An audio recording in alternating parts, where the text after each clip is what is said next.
Welcome back to this 4-part video introduction to editing with Premiere Pro. In this final video, we will be covering how to export your video. To export your sequence, go to File, Export, Media, or click Command M. This will open the new export window where you can choose your customized settings. Premiere Pro's default is to export the footage to the same settings as the sequence you're exporting. However, this can result in large files. As such, the recommended codec is H.264, as this codec results in smaller files with decent video compression.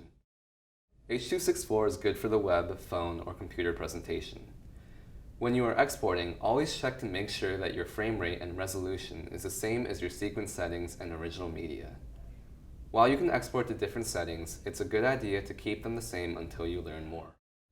If you're showing the video on a larger screen, like projecting in an auditorium, you might not want to export as H.264, and instead as something with less compression, such as ProRes 422. If you intend to upload your video to a specific site, such as Facebook, YouTube, or Vimeo, each site has a specific format that they prefer to use.